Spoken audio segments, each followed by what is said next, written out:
Hello friends, कैसे हो? I hope आप अच्छे होंगे। हम इस वीडियो के अंतर्गत देख रहे हैं कि आपके पर्टिकुलर मनोविज्ञान यानी साइकोलॉजी से संबंधित क्वेश्चन है। इस पेपर में किस प्रकार के क्वेश्चन बने हैं हम वो देख रहे हैं। ठीक है, तो हर वीडियो की तरह इसमें भी देख लेते हैं किस प्रकार के क्वेश्चन पूछे गए हैं।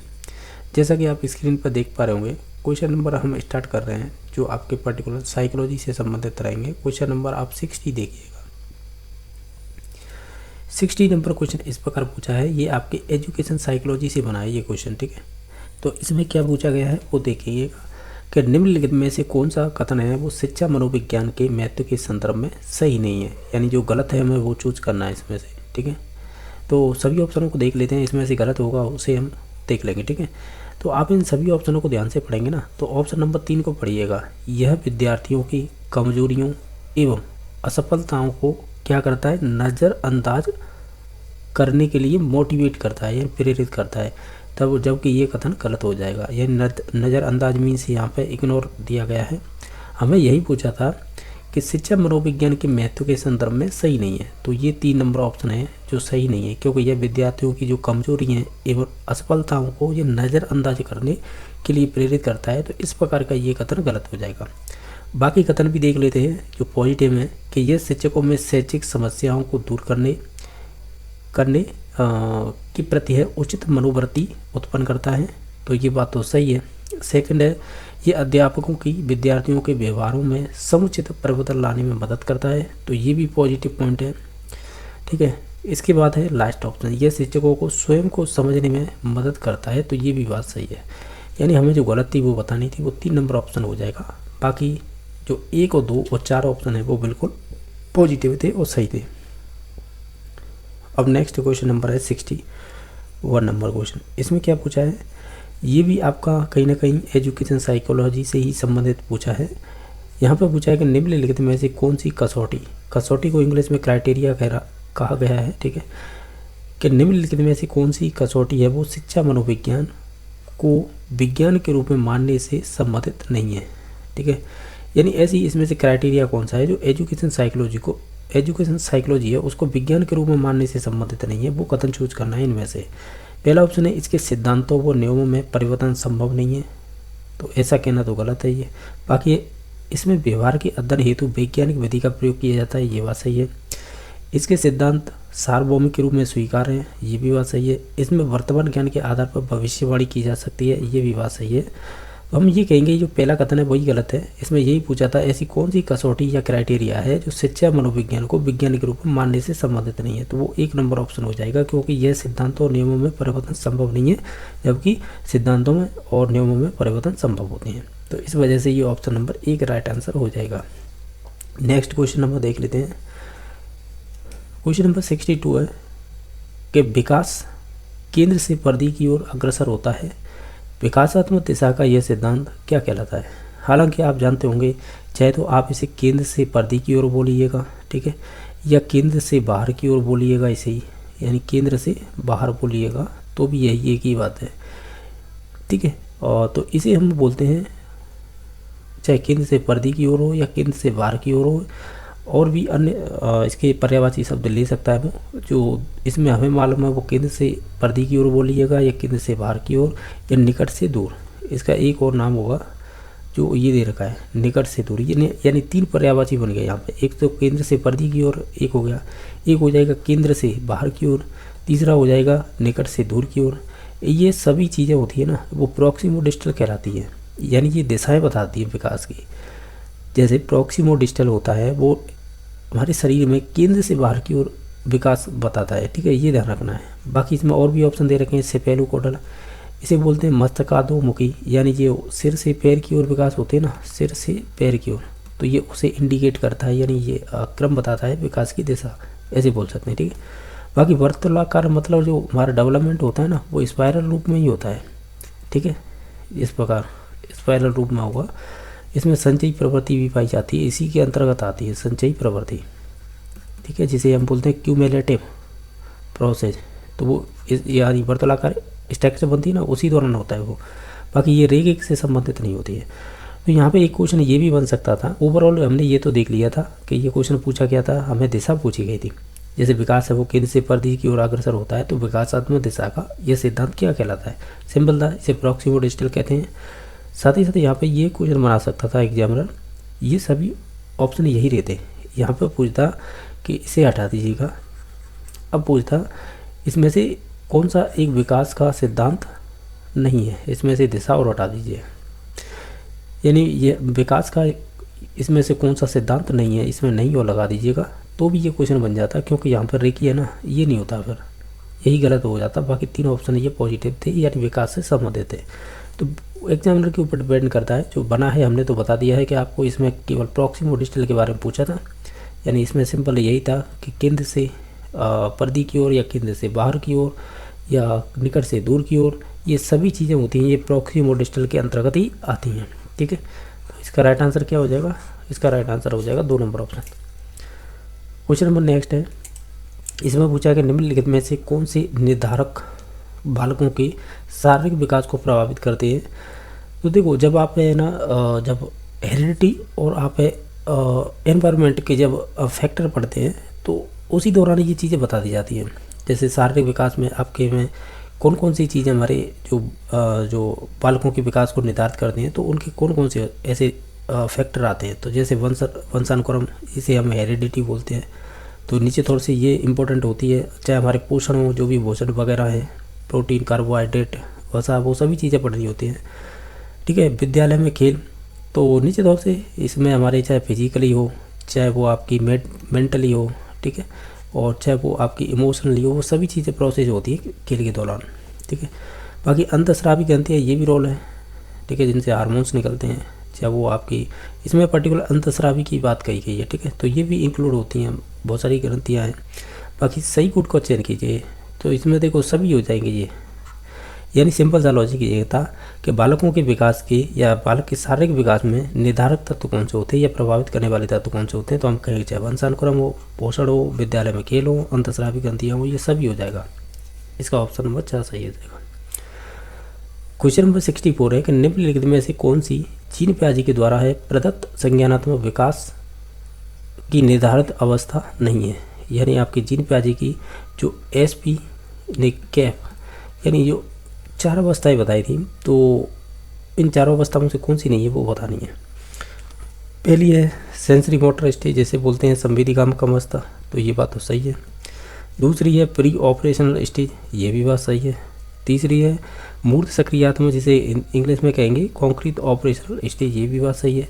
4 नंबर की अवस्था देखेंगे तो हम ये कहते हैं कि ये औपचारिक होती है, औपचारिक, और जबकि आप क्वेश्चन में देखेंगे तो अनौपचारिक दे रखी है। यहाँ पे इनफॉर्मल है, हालांकि जब रियल में देखते हैं तो ये फॉर्मल होती है, इसे ही हम एब्स्ट्रैक्ट भी बोल देते हैं। ठीक है, तो ये ध्यान रखना है। तो इसका 4 नंबर ऑप्शन है वो गलत हो जाएगा, क्योंकि यहाँ पे इनफॉर्मल नहीं होगी, फॉर्मल होगी। ठीक है, तो सिंपल था, तो अवस्थाओं को लेकर पूछा था कौन सा गलत है, तो 4 नंबर की अवस्था गलत हो जाएगी। बाकी मैंने SP कैप लिखा था, तो वो ये था शॉर्ट में, सेंसरी S से हो जाएगा, P से प्री ऑपरेशनल, C से कॉन्क्रीट ऑपरेशनल, F से हो जाएगा फॉर्मल, या इसे एब्स्ट्रैक्ट भी बोल देते हैं। तो ऑप्शन नंबर इसका 4 ही सही हो जाएगा। क्वेश्चन नंबर नेक्स्ट देख लेते हैं, जो है 65 नंबर, कि एक अध्यापक विद्यार्थियों को एक प्रकरण पढ़ाना चाहता है और पढ़ाने से पहले वह विद्यार्थियों को मानसिक रूप से तैयार करने का प्रयास करता है, तो वह कौन सा नियम उपयोग में ले रहा है?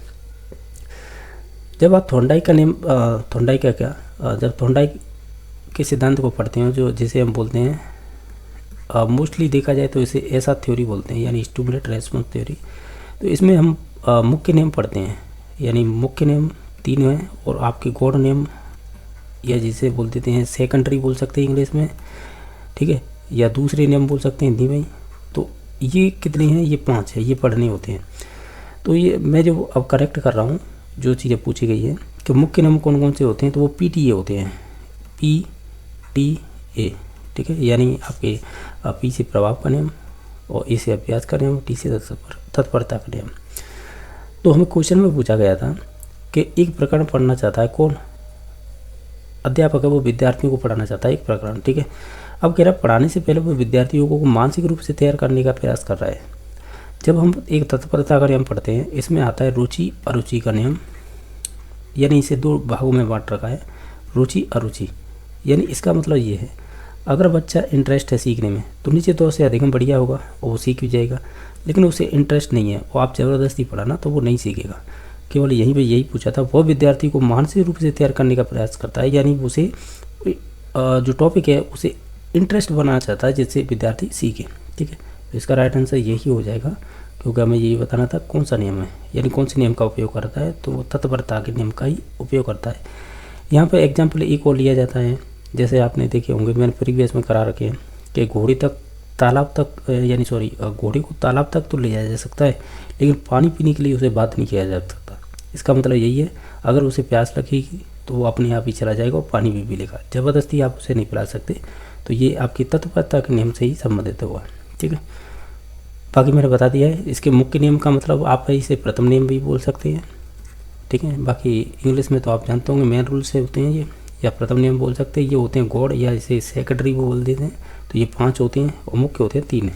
ठीक है, बाकी अभ्यास के नियम में आपको जब इतनी चीज़ें हम बता ही रहे हैं तो और भी बता दूँ, जो उपयोग अनुपयोग है ना, ये किसके लिए उपनियम हो जाएंगे, ये आपके हो जाएंगे इसके अभ्यास के, ये ध्यान रखना है। ठीक है, प्रभाव के नियम में 2 नियम हो जाते हैं, उपनियम बोल सकते हैं। एक तो होता है, इसे सेटिस्फैक्शन के नाम से याद रख सकते हैं, यानी जैसे संतुष्टि और असंतुष्टि का नियम भी बोल देते हैं। ठीक है, तो ये भी ध्यान रखना है, ये भी परीक्षाओं में क्वेश्चन बन जाते हैं इस प्रकार के। ठीक है, तो इसका ऑप्शन नंबर 3 सही हो गया था। नेक्स्ट देख लेते हैं। क्वेश्चन नंबर नेक्स्ट है, ये पूछ रहा है 66 नंबर क्वेश्चन कि निर्मितवाद के 5 ई उपागम के किस सोपान में शिक्षार्थियों को सीखी गई अवधारणाओं को अन्य संबंधित अवधारणाओं के साथ जोड़ते हैं और अपने ज्ञान और समझ का उपयोग कर वास्तविक संसार से संलग्न रहते हैं, संसार में करते हैं, यानी वास्तविक संसार में करते हैं। तो ओवरऑल हम ये देखें इस क्वेश्चन को पढ़ के, तो इससे एक चीज़ निकल रही है। क्या निकल रही है कि जैसे कि आपने ये सभी चीज़ें पढ़ी होंगी, जब हम निर्मितवाद यानी जो आपकी कंस्ट्रक्टिविज्म की बात करते हैं तो उसमें आपने देखा होगा। मैं छोटी सी बात बता देता हूँ, देखो अब क्वेश्चन को अब कर रहे हैं तो एक चीज़ देख लीजिएगा। अगर ये कहा जाए कि निर्मितवाद, या इसे ही बोल देते हैं आप रचनावाद, ठीक है, रचनावाद, तो इसके प्रवर्तक कौन माने जाते हैं, तो यानी प्रोपांडर, तो वहाँ पे वाइगोत्स्की का नाम आता है। देखो ये ध्यान रखना है, पहली बात तो ये है। लेकिन हमें पूछा था कि निर्मितवाद के 5 ई उपागम, यानी जो आपकी, आप ऐसे बोल सकते हो कि जो 5 ई अप्रोच है वो किसके द्वारा दी गई है। आप जब पढ़ेंगे एनसीईआरटी बुक में दे रखा है ये, इसमें नाम आता है आपके रोजर बाइबी। कौन आते हैं, लेकिन इसमें मनोवैज्ञानिक तो नहीं पूछा है ये वाला बाइबी। ये कौन है पता है आपको, ये आपका इस मॉडल को देने वाला इसमें कहलाता है ये सह निर्माता, या आप इसे सह निर्माता ही कहेंगे। ठीक है, ये सह निर्माता है। इसने 5 स्टेप बताए कि बच्चे इस आधार पर भी सीख सकते हैं। वो कैसे, पहले यानी 5 ई में पहली ई किससे संबंधित होगी, तो मैं यहाँ पर लिखते जाता हूँ। पहली ई का मतलब होता है एंगेज, जो इसमें ऑप्शन में दे रखी है पहले नंबर। ठीक है, तो ये एंगेज है, मैं यहाँ लिख देता हूँ। इनसे संबंधित थोड़ी थोड़ी विशेषता है वो भी याद रखेंगे तो जिससे आसानी होगी इस क्वेश्चन को करने में। दूसरा नंबर पे आपको आता है, दूसरे नंबर पे इसमें दे रखा है एक्सप्लोर, ये भी बात सही है, यानी 2 नंबर पे एक्सप्लोर आ रहा है। फिर तीसरे नंबर पे क्या आएगा, फिर तीसरे नंबर पे आपका आएगा एलाबोरेट, इसमें दे रखा है एलाबोरेट। ठीक है, फिर 4 नंबर पे क्या आएगा, 4 नंबर पे यहाँ पे दे रखा है ये एक्सप्लेन। ठीक है, और फिर 5 नंबर पे क्या आएगा, इसमें ऑप्शन में है नहीं लेकिन मैं लिख देता हूँ एवेल्यूशन, जिसे बोलते हैं आप मूल्यांकन। तो ये 5 स्टेप बताए थे, क्रम होता है, उन हर एक की अपनी अपनी विशेषता है। जैसे एंगेज की बात की जाए तो इसका मतलब होता है कि जो भी स्टूडेंट है वो पूर्व ज्ञान तक उसकी पहुँच हो, उससे संबंधित होता है। दूसरा है एक्सप्लोर। एक्सप्लोर का वैसे देखा जाए मतलब होता है खोज या अन्वेषण। तो इसमें ये चीज़ है कि बात छात्र करेगा इन चीज़ों को, चाहे वो खोज करना हो या अन्वेषण। ठीक है, एलाबोरेट का मतलब होता है एक तरह से विस्तार देना किसी भी चीज़ को, यानी आप ऐसे कह सकते हैं अपनी समझ बढ़ाते हैं स्टूडेंट अपनी इसमें। ठीक है, एलाबोरेट। एक्सप्लेन का मतलब तो वो ये एक तरह से व्याख्या करना होता है, जैसे नवीन ज्ञान को पूर्व ज्ञान के साथ जोड़ते हुए व्याख्या करना। ठीक है, बाकी एवोल्यूशन का मतलब होता है कि जो भी कॉन्सेप्ट के बारे में आप अपनी समझ को विकसित किया है ना, उसका आंकलन करना होता है। तो ये आ जाता है एवोल्यूशन में। ओवरऑल हमने इतनी सारी चीज़ें देखी हैं। आप ये कहोगे इस क्वेश्चन का आंसर बताइएगा, इनमें से कैसे फिट बैठेगा। तो देखो इनमें से कैसे बैठेगा, इन 5 में से एक होगा। आप जब मैं जब ये क्वेश्चन करा रहा हूँ तो आपने ये चीज़ें तो देख ली कि मैंने इन चारों चीज़ों की बात की है जो ऑप्शन में दे रखी है। एक एक्स्ट्रा मैंने बताया था इवोल्यूशन। आपको कैसे मालूम पड़ेगा कि ये इससे संबंधित बात हो रही है? देखो कुछ पॉइंट ऐसे होते हैं कि आप जब थ्योरी पढ़ेंगे तो उन्हीं से मालूम होता है, ठीक है। बाकी आप कुछ चीज़ों पे फिक्स होते हैं तो उन चीज़ों को रट सकते हैं। रट मीन्स ये कि इसमें ये शब्द आ रहा है तो निश्चित तौर से इसी से संबंधित होगा, इस प्रकार की बात कर रहा हूँ मैं। जैसे कि मैंने एलाबोरेट बताया था, तो एलाबोरेट में क्या चीज़ बताई थी मैंने, आपको ध्यान होगा, मैंने ये बताया था इसका मतलब होता है कि विस्तार करना या इसको समझ बढ़ानी होती है किसी भी टॉपिक के बारे में। तो देखो ये कह रहा था कि और अपने ज्ञान और समझ का उपयोग करता है। बस यहाँ पे 2-3 चीज़ें ऐसी जोड़ी गई थी जैसे वास्तविक संसार से जुड़ता है। तो ये चीज़ें आपको समझनी होंगी कि ये किसके बारे में बात हो रही है, ठीक है। तो इसका ऑप्शन नंबर 4 सही हो जाएगा। आपको लग रहा होगा कि आपने इसमें कुछ एक्स्ट्रा नहीं बताया है, लेकिन आप थ्योरी पढ़ेंगे ना, उनमें ये चीज़ें दे रखी होती हैं, तो आपको खुद से आइडिया लगाना होता है कि अच्छा ये समझ की बात कर रहा है इसमें और वास्तविक जीवन से भी कर रहा है। तो इस प्रकार आपको लिंक करने होंगे। सिंपल सा, अगर यहाँ पे ये पूछता है कि वो अपने आप का आकलन करता है, यानी जो भी उसने कॉन्सेप्ट सीखे हैं ना, तो उसमें क्या कर रहा है, वो खुद का आकलन कर रहा है या मूल्यांकन कर रहा है, तो हम डायरेक्टली इस पर चले जाते हैं, ठीक है। और या इनमें और भी ऑप्शन देखें कि जैसे कि वो टॉपिक के बारे में विस्तार से वर्णन कर रहा है पूर्व ज्ञान के आधार पर, तो फिर हम इस पर चले जाते हैं। तो ये चीज़ें लिंक करनी होंगी और ये खुद से नहीं होती हैं, ये आप थ्योरी पढ़ेंगे उसकी समझ के आधार पर ये विकसित होती हैं, ठीक है। तो नेक्स्ट क्वेश्चन देख लेते हैं। इसका राइट आंसर ये हो जाएगा विस्तार वाला, या कह सकते हैं एलाबोरेट। तो ऑप्शन नंबर 4 सही हो जाएगा इसका। अब क्वेश्चन नंबर नेक्स्ट देख लेते हैं जो 67 नंबर क्वेश्चन है। 67 नंबर इस प्रकार पूछा है कि जो पुनर्बलन संबंध की मजबूती को बढ़ा देता है जबकि दंड संबंध की शक्ति पर कुछ भी नहीं होता करता है और अधिगम का यह नियम जाना जाता है। आप इस नियम यानी ओवरऑल इस क्वेश्चन को देखेंगे तो आपकी समझ में एक चीज़ आएगी जो ऑप्शनों के आधार पर, कैसे कि बहु अनुक्रिया का नियम है, ये संबंधित है आपके थॉर्नडाइक से। जो थॉर्नडाइक के गॉड नियम हमने अभी बात की थी, आपको ध्यान होगा, और जिसमें मैं ये कह रहा था कि ये 5 होते हैं ये गॉड नियम। तो उनमें से एक नियम तो ये है जो मैंने बताया है, कौन सा, बहु अनुक्रिया का नियम, जिसे बोलते हैं मल्टीपल रेस्पॉन्स के सिद्धांत। साचार्य स्थानांतरण ये भी नीचे तौर से थॉर्नडाइक से जो गॉड नियम है उन्हीं में आता है ये, ठीक है। बाकी प्रभाव का नियम ये मुख्य नियम फिर भी थॉर्नडाइक का ही है ये, ठीक है। यानी ये आपका मुख्य नियम है और जो ऊपर के 2 नियम थे ये गॉड नियम थे, ठीक है।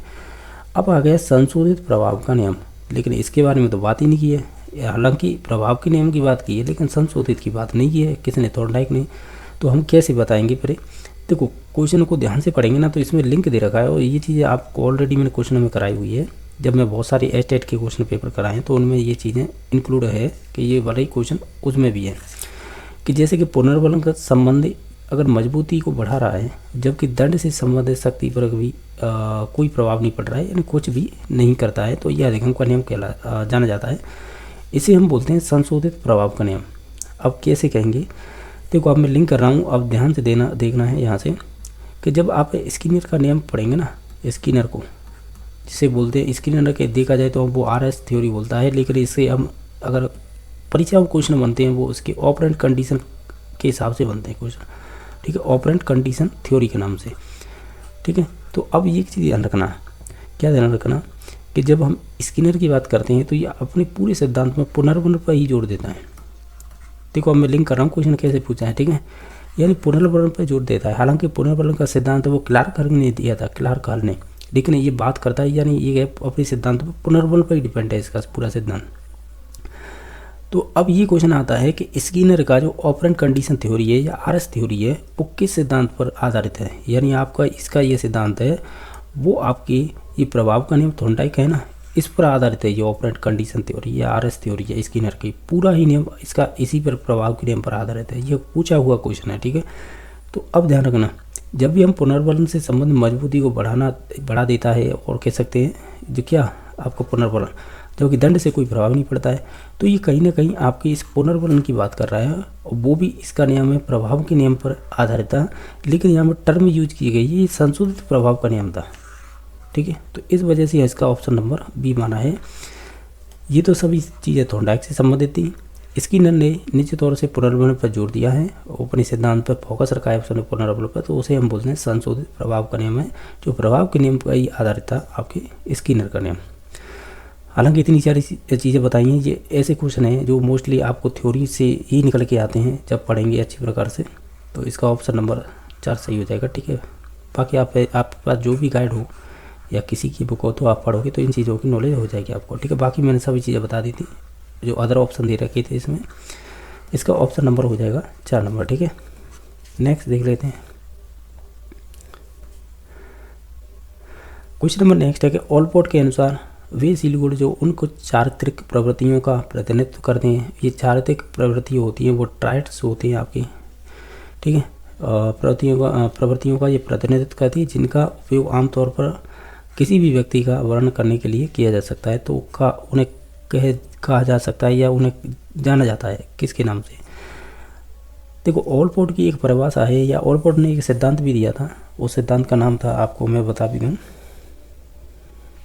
ऑलपोर्ट का जो सील गुणों का सिद्धांत है ना, ऑलपोर्ट का जो ऑलपोर्ट इन्होंने दिया था सील गुणों का सिद्धांत। सील यहाँ पर गुण लिखा है, गुणों का सिद्धांत, ठीक है। यही फेमस है। इसकी एक परिभाषा और है, कौन सी वाली आपने देखी होगी। ये परिभाषा आती है, व्यक्तित्व के भीतर उन मनोशारीरिक या मनोदेहिक बोल सकते हैं इसे, या मनोगत्यात बोल सकते हैं तंत्रों का वातावरण में उनके अपूर्व समायोजन को ही निर्धारित करता है या निर्धारित होता है। तो ये परिभाषा है एक, जो मोस्टली सभी परीक्षा में पूछी जाती है। लेकिन हमें तो वही बताना था कि उनमें से ऐसे कौन से चारित्रिक प्रवृत्तियाँ का प्रतिनिधित्व करता है जिनका उपयोग आमतौर पर किसी व्यक्ति के वर्णन करने के लिए किया जा सकता है। तो वो हो जाएगा आपका केंद्रीय सील गुण। देखो, मैं आपको समझा दूँ, इसमें 1 मिनट लगेगी बस, उसमें समझा दूँ। जो ऑलपोर्ट ने ये सील गुण बताए थे ना, ये 2 प्रकार से बताए थे। कौन कौन से 2 प्रकार बताए थे मैं आपको बता दूं। ये कैसे केंद्रीय गुण हो जाएगा, यहाँ पे डाल के मैं बता सकता था इसमें से केंद्रीय गुण कौन से होंगे, गौड़ कौन से होंगे, सामान्य गुण कौन से होंगे, तो मैं निकल जाता। लेकिन मैं अब डिटेल से बता रहा हूँ। इसमें एक क्वेश्चन और बनेगा उस आधार पर।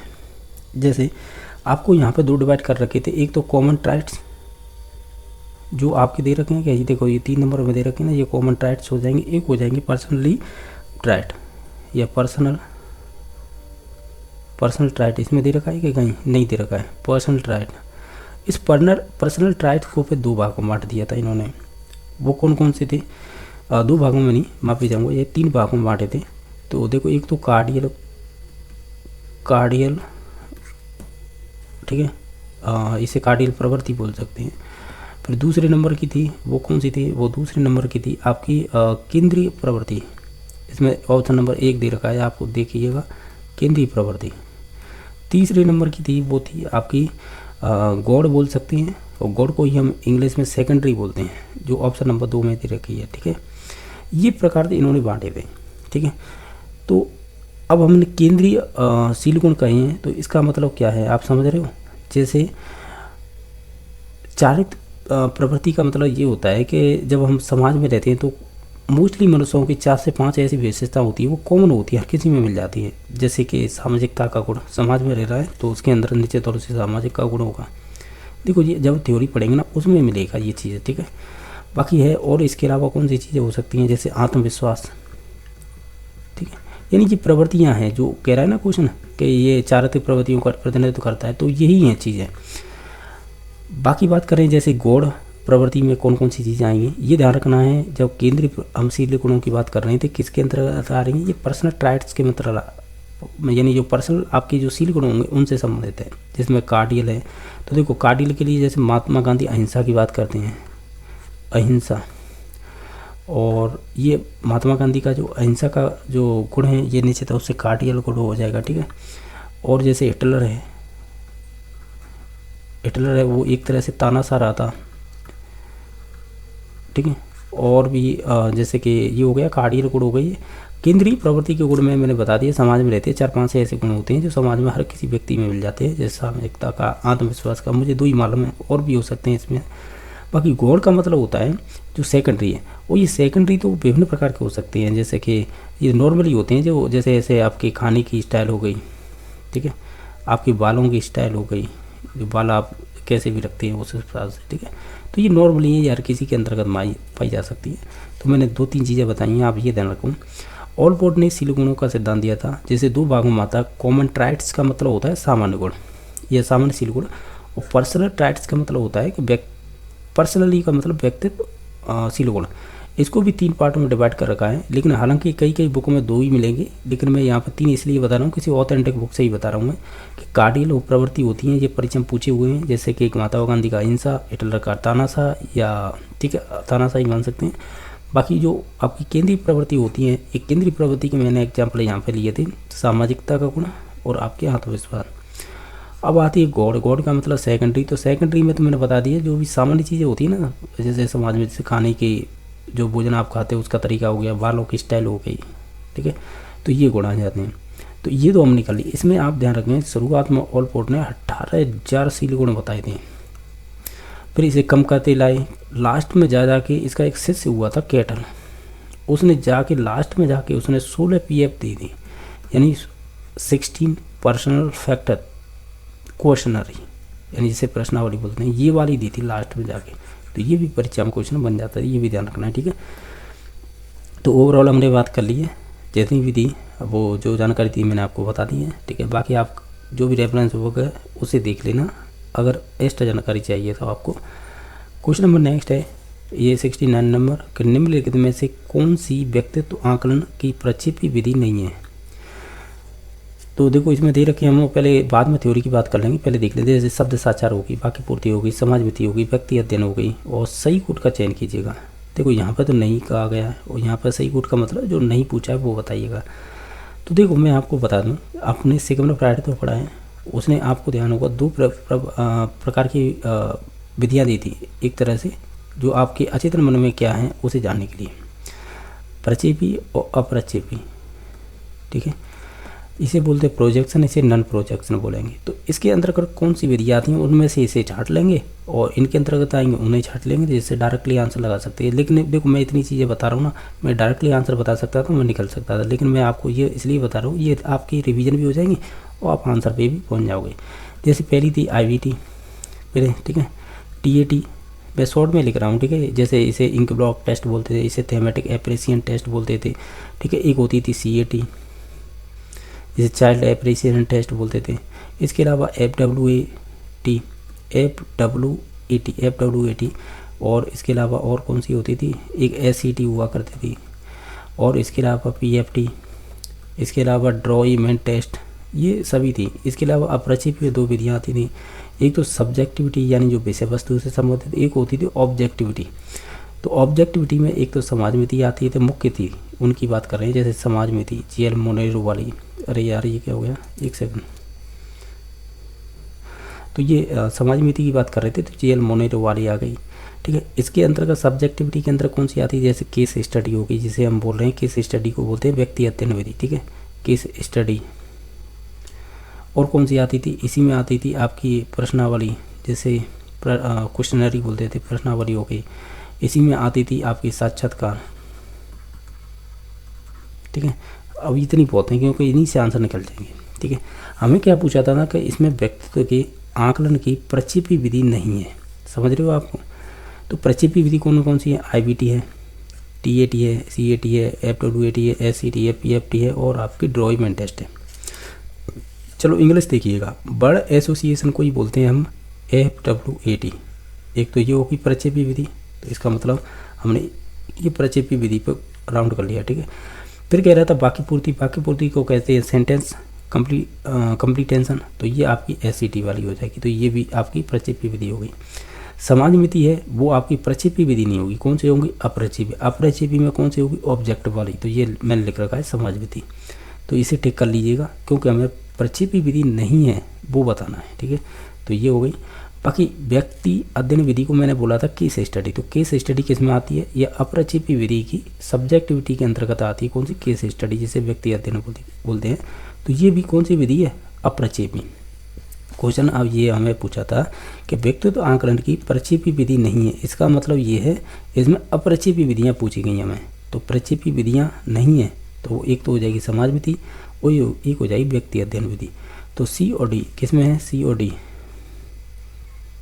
D ऑप्शन नंबर 2 में इसका यही राइट आंसर होगा, क्योंकि हमें यही पूछा था व्यक्ति आकलन की प्रक्षेपी विधि नहीं है, तो ये दोनों नहीं है, बाकी ये दोनों प्रक्षेपी विधि थी। इनके अलावा ये भी विधि सभी प्रक्षेपी विधि में आ जाएंगी, जितनी भी मैंने लिखी थी, ठीक है। तो इस प्रकार ये आंसर इसका निकल के आएगा, ठीक है। नेक्स्ट क्वेश्चन नंबर देख लेते हैं।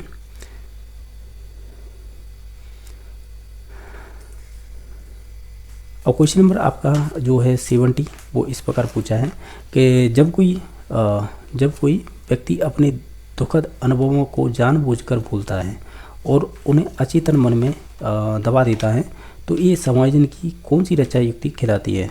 तो आपने डिफेंस मैकेनिज्म पढ़े होंगे, ये हम पढ़ते हैं जब समायोजन का चैप्टर पढ़ते हैं ना, उसके अंतर्गत पढ़ते हैं इन चीज़ों को। तो देखो मैं ओवरऑल बता देता हूँ आपको शॉर्ट में ही कि जैसे कि जब हम जैसे आप ये समझिएगा, मैं सीधी बात बता दूँ, आपके जीवन में ऐसी बहुत सारी दुखद घटना होती हैं या कोई गलत काम हो जाते हैं जिन्हें आप करना नहीं चाहते लेकिन वो भूल से हो जाते हैं, फिर आप उसे उन चीज़ों को अचेतन मन में चली जाती हैं वे बातें या घटनाएं, और फिर आपने एक शब्द चलो बाद में बता दूंगा ऐसे, तो ये चीज़ें अचेतन मन में दब जाती हैं या अपने आप वहाँ पर चली जाती हैं, तो हम समायोजन की ये कौन सी रक्षा युक्ति खिलाती है, तो उसे हम बोलते हैं दमन। ठीक है, तो ऑप्शन नंबर इसका एक सही हो जाएगा। ठीक है, एक और आपने सुना होगा इंग्लिश में एंजाइटी हो गई मुझे, तो इस एंजाइटी का मतलब क्या होता है मालूम है आपको? जो भी आपकी पास्ट एक्सपीरियंस में जो भी दुखद घटनाएं रही हैं वो आपके दिमाग में अचानक आ जाए चेतन मन में, तो फिर उसे ही हम एंजाइटी बोलते हैं। ठीक है, यानी ऐसे घृणित काम जो जिसे आप करना नहीं चाह रहे वो गलती से हो गई, और जब भी आप उसके बारे में सोचते हैं तो वो होती है एक तरह की एंजाइटी, आपको गिल्टी फील होना, आपको बुरा लगना, घृणा होना अपने आप से, तो वो होती है। ये वही बात कर रहा था, इसे बोलते हैं दमन। यहाँ पर और भी ऑप्शन आए हैं जैसे प्रतिगमन। प्रतिगमन क्या होता है, यानी आप पुराने समय में जो घटित घटना है अब उन्हीं आप दोहरा रहे हैं। जैसे कि आप जैसे मान लीजिए आप 1 साल के थे या आप 1.5 साल के थे या 2 साल के थे, बच्चों में एक आदत थी अंगूठा चूसना, तो आप अब है करीबन मान लीजिए 25 वर्ष के, आप भी अंगूठा चूसते हैं, तो इसका मतलब क्या है? प्रतिगमन का मतलब होता है जो आपकी पुरानी चीज़ें थी आप उन्हें दोहरा रहे हैं या पुराने समय वापस जा रहे हैं एक तरह से। इसमें और भी हैं जो पेरेंट्स होते हैं, आपने देखे होंगे मोस्टली जो फादर ही होते हैं, तो वो बच्चों के साथ घोड़ा बन के खेलते रहते हैं, तो वो क्या है? एक प्रतिगमन का उदाहरण होता है। ये परीक्षा में पूछे हुए क्वेश्चन है। ठीक है, बाकी प्रक्षेपण का मतलब होता है आप अपनी गलतियों को प्रोजेक्शन, हाँ यही है, आप अपनी गलतियों को दूसरों पर डालना, एक तरह से प्रक्षेपण ही होता है। ठीक है, विस्थापन का हमने एक क्वेश्चन किया था कल। विस्थापन का मतलब होता है आपका जो कोई टारगेट था आप उसे प्राप्त नहीं कर पा रहे हैं, तो आपने कोई दूसरा मार्ग, यानी दूसरा मार्ग तो नहीं बोलेंगे लेकिन आप उसे प्राप्त नहीं करना चाह रहे हो या हो पा रहा नहीं है आपसे, उसे प्राप्त नहीं कर पा रहे हैं, तो आप दूसरा टारगेट अचीव कर लेंगे उसके स्थान पर, तो उसे बोलेंगे विस्थापन, ऐसे ही बोलते हैं इंग्लिश में। और डिस्प्लेसमेंट, और इसका पर्यायवाची होता है विस्थापन का प्रतिस्थापन, यानी समानार्थक शब्द होता है ये समानार्थी। तो एक हमने कल क्वेश्चन किया था, मैं आपको बता भी दूँ, एक सेकंड।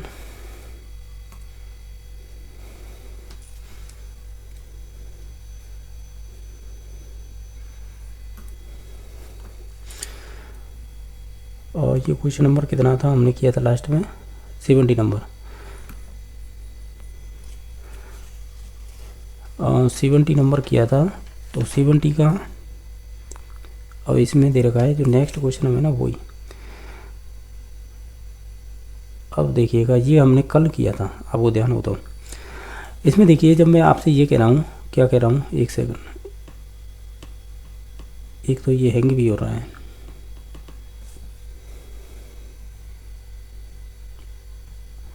अब जैसे हमने ये क्वेश्चन किया था तो मैं इसमें ये बता रहा था कि कल हमने एक विस्थापन या प्रतिस्थापन का हमने एक क्वेश्चन किया था, तो जो प्रतिस्थापन का जो क्वेश्चन है ना या डिस्प्लेसमेंट का, वो ये एग्जाम्पल था जो कल हमने किया था कि एक व्यक्ति चिकित्सक बनना चाहता था। ठीक है, चिकित्सक बनना चाह रहा था लेकिन अपर्याप्त क्षमता के अवरुद्ध हैं, इसलिए उसने प्रयोगशाला तकनीशियन बनना चुना। उसके द्वारा अपनाई गई समायोजन की कौन सी युक्ति होगी? तो वो आपकी प्रतिस्थापन होगी। ठीक है, बाकी आत्मीकरण होगा नहीं, दमन होगा नहीं, प्रतिगमन होगा नहीं। और प्रतिगमन मैंने बता दिया पुराने समय में लौटना, एक तरह से उन प्रतिक्रियाओं को अपनाना जो आपने बहुत पहले कही थी। दमन का मतलब मैंने बता दिया जो कि कष्टप्रद जो भी चीज़ें हैं या घटनाएँ जो भी चीज़ें हुई हैं वो आप अचेतन मन में दबा दें। और हालांकि मैं इसे आइडेंटिफिकेशन का मतलब होता है कोई आपसे अच्छा गुणों में अच्छा है, आप उसके साथ आत्मसात करें, यानी उसके साथ आप संबंध बताएं, वो होता है आइडेंटिफिकेशन। ठीक है, या अपनी पहचान उसके साथ है कैसे करें, रिलेट अब को रिलेट करें या उसे एक तरह से कह सकते हैं उसके साथ संबंध बताएं आप एक तरह से, वो होती है आइडेंटिफिकेशन। प्रतिस्थापन का ये उदाहरण हो गया था। हम जो क्वेश्चन कर रहे थे वो यहाँ पे कर रहे थे, तो मैंने ये सभी चीज़ें बता दी हैं। प्रक्षेपण का मतलब होता है दोषारोपण करना दूसरों पर, ठीक है। तो इसका राइट आंसर 1 नंबर ऑप्शन हो जाएगा। देखो क्वेश्चन नंबर नेक्स्ट है, जो भी ये भी शानदार क्वेश्चन है, 71 नंबर। इसमें पूछा निम्नलिखित में से कौन सा है गिलफोर्ड के द्वारा प्रतिपादित बुद्धि के त्रिआयामी सिद्धांत के आयामों एवं उनके तत्वों का सही मिलान नहीं है। तो देखिएगा, जैसे कि गिलफोर्ड का नाम लेते हैं तो हम उसका नाम लेते हैं, क्या लेते हैं कि इसने दी थी 3D यानी 3 डायमेंशनल थ्योरी, जिसमें 3 आयाम बताए थे OCP। ओ को बोलते हैं संक्रिया, जैसा कि आपके क्वेश्चन में दे रखा है। दूसरा होता है कॉन्टेस्ट, जिसे विषय वस्तु बोलते हैं। और तीसरा होता है प्रोडक्ट, जिसे उत्पाद बोलते हैं, उत्पाद, ठीक है। अब देखिएगा यहाँ पर आयाम दे रखे हैं, जो हमने लिखे थे वही दे रखे हैं। इधर की तरफ तत्व दे रखे हैं, यानी इन आयामों में कुछ तत्व हैं, तो उन तत्वों के बारे में बात की गई है, कौन किससे संबंधित नहीं है हमें ये बताना है। जैसे संक्रिया की बात करें, ठीक है, संक्रिया जिसे ऑपरेशनल बोलते हैं, तो इसके अंदर होता है CCD।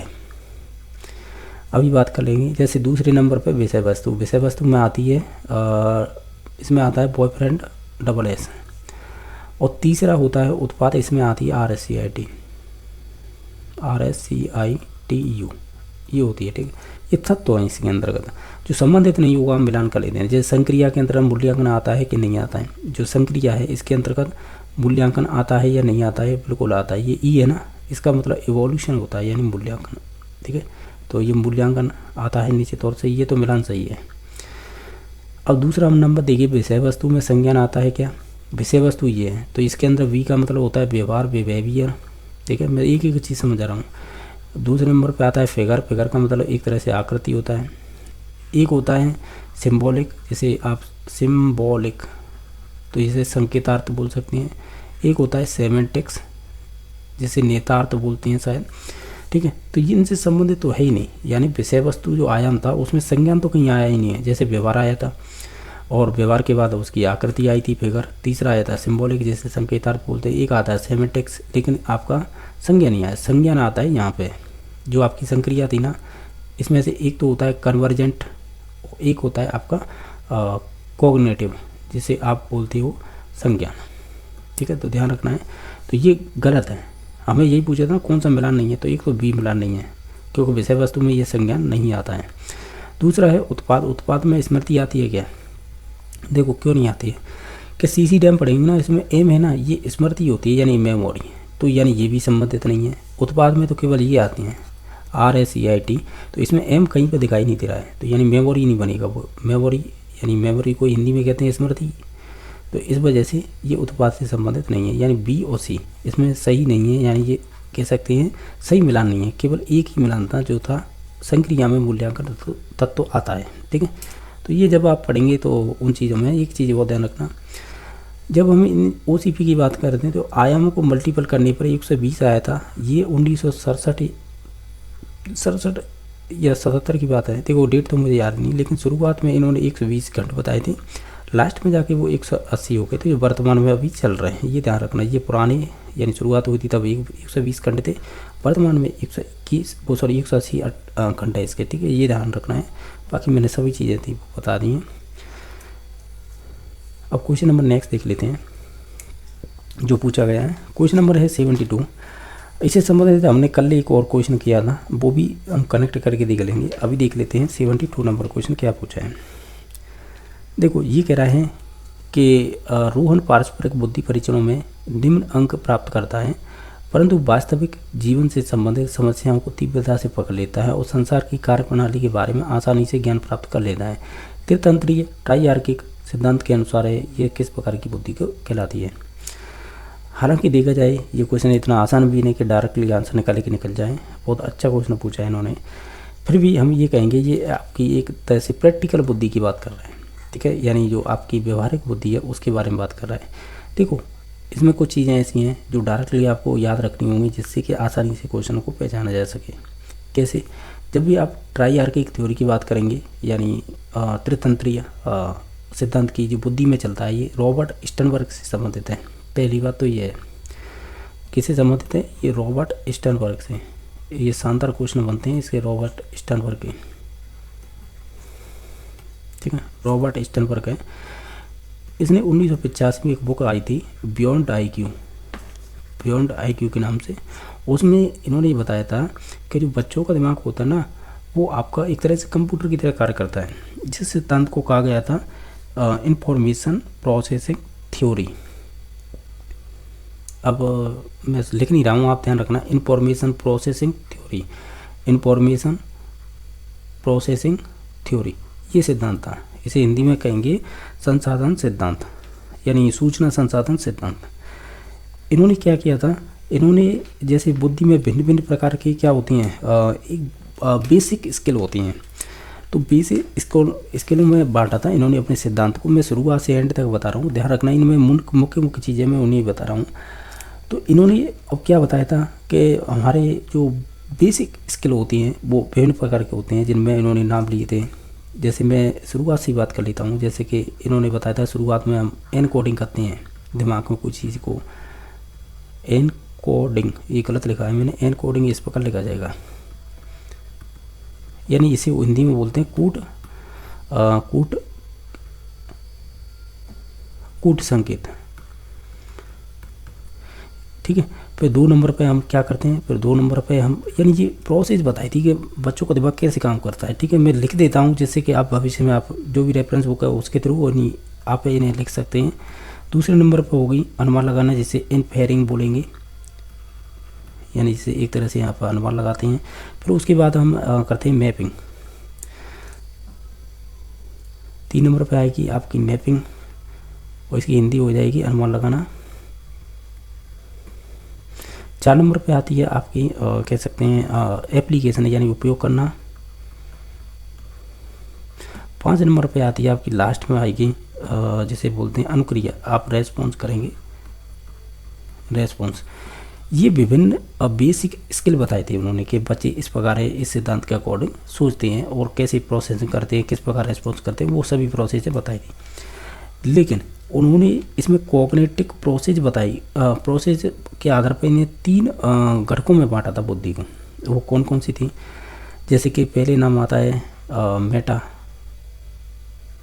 यानी देखो ये बात तो नॉर्मल ही थी कि बेसिक स्किल होते हैं ना उसके आधार पर। लेकिन उन्होंने क्या किया था, जो आपकी कॉग्निटिव प्रोसेस होती है बच्चों में, यानी जो आप संज्ञानात्मक प्रोसेस या प्रक्रिया होती है, वो इन तीनों के आधार पर होती है। जैसे बेटा कंपोनेंट्स, ठीक है, यानी मेटा घटक बोल सकते हैं इसे।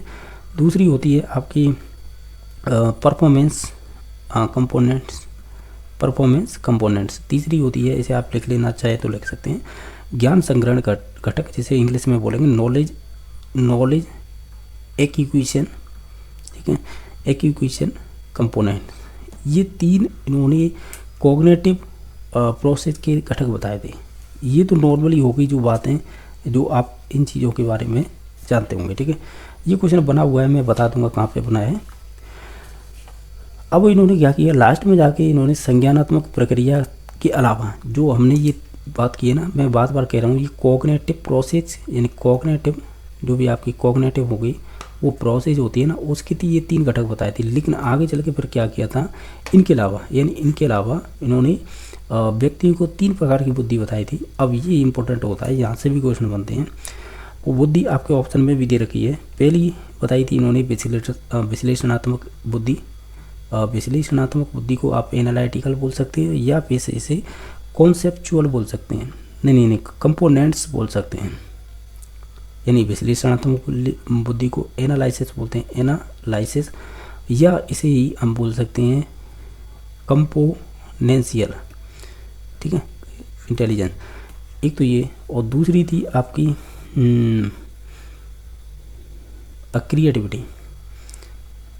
क्रिएटिविटी या क्रिएटिव इंटेलिजेंस बोल सकते हैं इसे, या एक्सपीरियंशियल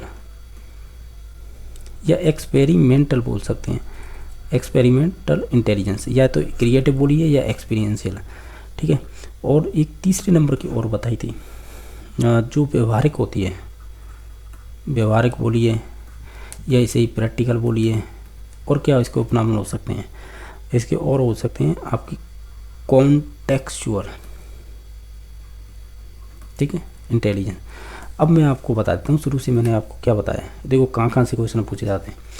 जो हमें ये क्वेश्चन पूछा गया है, अगर आपने थ्योरी पढ़ रखी है तो जैसे कि एनालिसिस बताई थी मैंने, प्रैक्टिकल बताई थी, ठीक है, एनालिसिस हो गई, प्रैक्टिकल होगी, और तीसरी बताई थी मैंने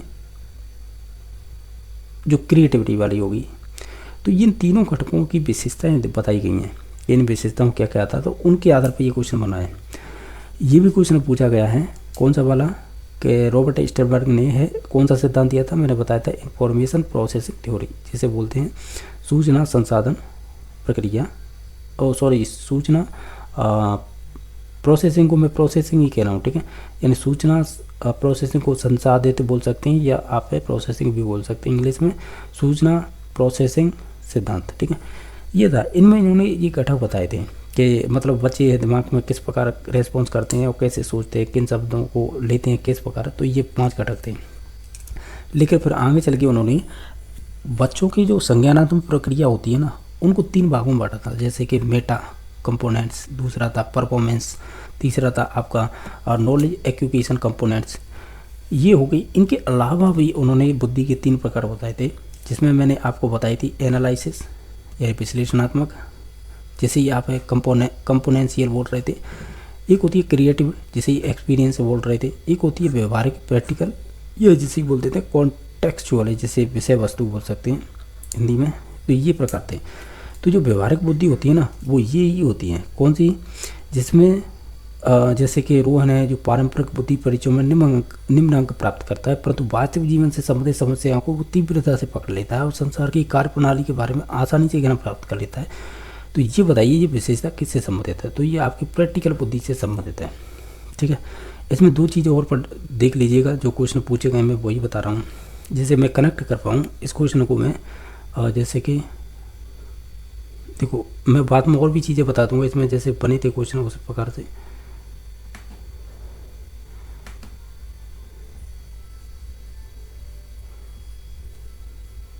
अब जैसे कि ये मैंने कल पेपर कराया था, तो इसमें ही बता देता हूँ जो क्वेश्चन बना था रॉबर्ट स्टर्नबर्ग से संबंधित, वो क्या बना था वो देख लीजिएगा। देखो ये रहा, ये मैंने कल कराया था, आपको ध्यान होगा। तो इसमें पूछा गया, क्या पूछा गया था कि निम्नलिखित में से कौन सा स्टर्नबर्ग के त्रितंत्री बुद्धि सिद्धांत के संगठनात्मक उप सिद्धांतों का एक घटक नहीं है। यानी समझ रहे हो आप, ये क्या कह रहा है, ये कह रहा है आपसे जो हमने अभी यहाँ पर पढ़ा था, ये वाला कौन सा वाला, जब मैं आपसे ये कह रहा था, क्या कह रहा था कि ये आपके कॉग्निटिव प्रोसेस के 3 भाग हैं, यानी कॉग्निटिव प्रोसेसिंग के 3 भाग हैं। कौन कौन से, एक तो मेटा कंपोनेंट्स, दूसरा था आपका परफॉर्मेंस, तीसरा था आपका नॉलेज एक्विजिशन कंपोनेंट। ये तीनों है ना। अब देखिए इस क्वेश्चन को, यहाँ पर यही तो था जो आपके ऐसे कह रहा था ये कि संगठनात्मक उप सिद्धांत का एक घटक नहीं है। तो देखो मेटा यानी मेटा कंपोनेंट्स मैंने एक प्रकार बताया था, ये किसके थे, ये मैं आपको कह रहा हूँ जो आपकी कॉग्निटिव प्रोसेसिंग थी ना, उसके 3 प्रकार बताए थे रॉबर्ट स्टर्नबर्ग ने। जो पहला था मेटा कॉग्निटिव, दूसरा था परफॉर्मेंस कंपोनेंट्स, तीसरा था नॉलेज एक्विजिशन कंपोनेंट्स। जो क्रिएटिव कंपोनेंट्स है ना, ये तो मुख्य आपकी बुद्धि के अन्य प्रकार बताए थे ना 3, कौन कौन से, एक तो क्रिएटिव, दूसरा था आपका एनालिसिस, मैंने जो एनालिसिस ये भी बताए थे एनालिसिस, और फिर एक प्रैक्टिकल हो जाएगा, क्रिएटिव हो गया, एनालिसिस हो गया और एक प्रैक्टिकल। एक बात देख लीजिएगा, मैंने यही प्रकार बताए थे आपको। आप देखिएगा मैंने ये कहा था कि इन 3 जो कॉग्निटिव प्रोसेसिंग होते हैं इनके अलावा बुद्धि के 3 प्रकार बताए थे, एक तो एनालिसिस, क्रिएटिव और एक आपका बताया था प्रैक्टिकल। इनके उपनाम और होते हैं, जैसे व्यवहारिक को हम कॉन्टेक्चुअल कह रहे थे, जो आपकी 2 नंबर की क्रिएटिव थी इसे एक्सपीरियंशियल बोल रहे थे, जो एनालिसिस है इसे हम बोल रहे थे कंपोनेंट्स, ठीक है, कंपोनेंशियल बोल सकते हैं, ठीक है। तो यानी ये ओवरऑल मैं बता रहा हूँ। तो जैसे कि इस क्वेश्चन का राइट आंसर हम क्या हो गया फिर, अब जैसे कि उसने पूछा था कि जो आपके जो आपके जो संगठात्मक उपसिद्धांत का एक घटक नहीं है, तो वो आपको देखो 3 ये तो प्रकार थे, जो नहीं होगा वो हो जाएगा 4 नंबर ऑप्शन, जो कल हमने किया था। आज क्या पूछा है, आज आपको ये पूछा है कि जो हमने 3 प्रकार पढ़े थे ना, जैसे कि एनालिसिस, क्रिएटिव और व्यवहारिक, या जैसे प्रैक्टिकल कह रहे हैं, तो ये उनसे संबंधित पूछिए विशेषता। तो ये ऑप्शन नंबर 4 सही हो जाएगा। इसमें एक चीज़ और याद रखें, जो आपकी मेटा कंपोनेंशियल है ना, तो इसमें हायर ऑर्डर प्रोसेस होती है, ये ध्यान रखना, हायर ऑर्डर प्रोसेस होती है। ये क्या होती है, आप ऐसे बोल सकते हैं, जो आपकी तरल बुद्धि थी ना, जो तरल और ठोस बताई थी आपकी केटल ने, तो केटल ने जो तरल बुद्धि बताई थी ना, वो उसमें उसने बताई थी ये जन्मजात होती है, आनुवंशिकी होती है। तो ये आप ऐसे कह सकते हैं, जो तरल बुद्धि होती है ना, में जो व्यक्तिगत विभिन्नताएं पाई जाती है ना, उसका एक प्रमुख स्रोत मानी जाती है कौन सी, मेटा कंपोनेंट्स। ठीक है, तो ये ध्यान रखना है बस, और कोई चीज़ विशेषता इसमें कोई बताने की है नहीं। आगे चलते हैं, अब नेक्स्ट देख लेते हैं। अब जैसे ये क्वेश्चन है, ये भी अच्छा क्वेश्चन है, जो सृजनात्मकता से बना है। अब देखो इसके स्टेप नहीं बताएंगे हम, ठीक है, ये किसी अन्य दिन बताऊंगा मैं इसे, ठीक है। कौन सी वाली है, 73 का, कि सृजनात्मकता की निम्न में से कौन सी अवस्था में व्यक्ति थीम यानी जो मूल विषय का अचानक प्रत्यक्षीकरण करता है और समस्या के विभिन्न घटकों का संबंध दिखता है। जब क्रिएटिविटी हम पढ़ेंगे ना, सृजनात्मकता, तो आप ध्यान देना, वहाँ पे एक शब्द टर्म यूज की जाती है, क्या, देखो यहाँ पे भी एक बार देख लीजिएगा, ये स्टेप हैं, जैसे प्रिपरेशन होगी, फिर इंक्यूबेशन होगा, इल्यूमिनेशन होगा, फिर लास्ट में जाके वेरिफिकेशन होगा, तो ये स्टेप हैं। तो इन स्टेप में बताइएगा कि अचानक आपके दिमाग में आता है कि जैसे मान लीजिए कोई चीज़ है, आप सॉल्यूशन कर रहे हैं, उसका नहीं बैठ रहा है आप में सॉल्यूशन उसका, यानी आप उस तरीके को नहीं अपना पा रहे हैं जैसे सॉल्व कर पाए, लेकिन उस समस्या का समाधान अचानक आपके दिमाग में आए, उसे ही बोलते हैं इल्यूमिनेशन, यानी एक तरह से उसका सॉल्यूशन आपके दिमाग में अचानक हो जाए, ठीक है, तो इसे बोलते हैं प्रतीपन, ठीक है। तो इसे हम देखेंगे किसी दिन, इसके 5 सब जो स्टेप होते हैं उन सभी को देखेंगे, जैसे प्रिपरेशन, इंक्यूबेशन, इल्यूमिनेशन और आपकी वेरिफिकेशन, ठीक है। तो जब ये क्वेश्चन आएगा नेक्स्ट वीडियो में देख लेंगे, ठीक है।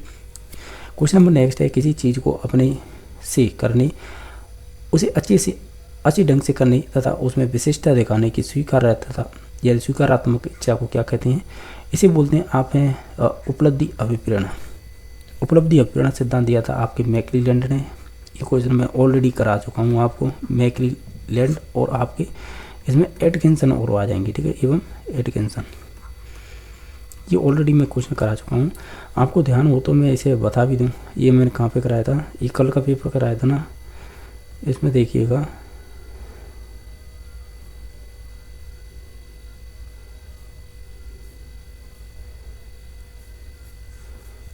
देखो इसी में किया था हमने, ठीक है, मैं बता रहा हूँ कहाँ पे किया था ये वाला क्वेश्चन। देखो ये रहा क्वेश्चन कि चुनौतीपूर्ण और कठिन निष्पादन में प्रवीणता की संतुष्टि प्राप्ति की प्रत्याशा कहलाती है, तो उसे उपलब्धि अभिप्रेरणा करेंगे। और जो आज हमने क्वेश्चन किया है उसे देखिएगा, इसे अलग तरीके से पूछा है कि किसी चीज़ को करने और अच्छे से करने में, अच्छे ढंग से करने से आपको उसमें विशिष्टता दिखाने की एक स्वीकारात्मक इच्छा होती है। यहाँ पर भी इच्छा, यहाँ पर संतुष्टि कहा गया है इसे, ठीक है, संतुष्टि प्राप्ति की प्रत्याशा, वही एक तरह से आपकी इच्छा ही है, ठीक है। तो वो उपलब्धि अभिप्रेरणा होती है, और इस क्वेश्चन में भी यही पूछा था, तो इसका ऑप्शन नंबर 4 नंबर ऑप्शन हो जाएगा। क्वेश्चन नंबर नेक्स्ट है कि अभिप्रेरणा चक्र के किस घटक के परिणाम स्वरूप दैहिक अथवा मनोवैज्ञानिक संतुलन स्थिति की पुनः प्राप्ति होती है। तो लास्ट में आपको जैसे शुरुआत होगी आपकी नीड से, नीड के बाद होती है आपकी ड्राइव, ड्राइव के बाद होती है आपकी इंसेटिव, यहाँ पे एन है, ठीक है, इंसेटिव, यहाँ पे भी इंग्लिश दे रखी है इंसेटिव। तो यही आपको संतुलित प्राप्त करती है, यानी पुनः प्राप्ति की जो संतुलित स्थिति है वो इसी पे जाके समाप्त होती है। तो इसे बोलते हैं, ये एक क्रम होता है, यानी कि चक्कर चलता रहता है, जैसे नीड होगी फिर आपकी ड्राइव होगा, ड्राइव का इंसेटिव, फिर पुनः इसी प्रोसेस को अपनाएंगे। तो ये इसका ऑप्शन नंबर प्रोत्साहन हो जाएगा, ठीक है।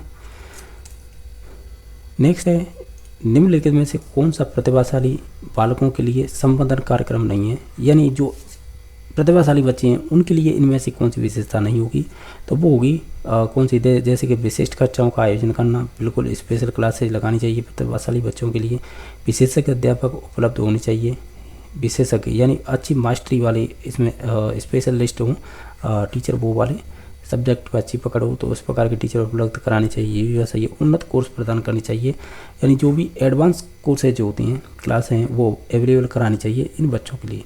लेकिन कॉमन कक्षा उपलब्ध कराना, तो ये तो सामान्य वालों को की बात हो गई, तो ये चीज़ें नहीं होंगी प्रतिभाशाली बच्चे के लिए, तो ऑप्शन नंबर 6 सही हो जाएगा।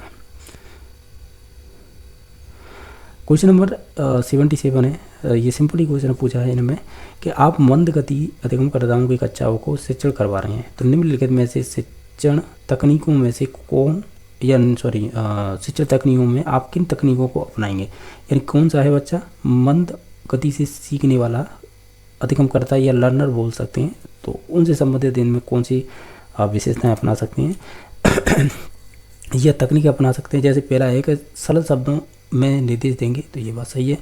शब्द दृश्य सामग्री का उपयोग करेंगे, ये भी बात सही है। मौखिक रूप से अमूर्त विचारों की प्रस्तुति करेंगे, तो ये तो एक तरह से प्रतिभाशाली बच्चों की या प्रतिभाशाली बोल सकते हैं या औसत बच्चे बोल सकते हैं, तो ये उनकी एक विशेषता हो जाएगी, यानी मौखिक रूप से अमूर्त विचारों की प्रस्तुति करेंगे। तो जो आपकी मध्य गति से धीमी गति से सीखने वाले लर्नर है ना, आपके लर्नर, वो इस चीज़ को समझ नहीं पाएंगे, तो ऐसा नहीं करेंगे हम, ठीक है। उन्हें दैनिक जीवन से जुड़ी गतिविधियों का आयोजन किया जाएगा, निश्चित तौर से उनके जीवन से जुड़ी हुई चीज़ों को पढ़ाएंगे तो वो कोरिलेट कर पाएंगे, जिससे अधिगम अच्छा होगा, तो बच्चे सीख भी जाएंगे। तो हम ये कहेंगे 1, 2 और 4, इसमें यही पूछा था ना सही कोट, तो 1, 2, 4, 1, 2, 4 ऑप्शन नंबर 2 सही हो जाएगा।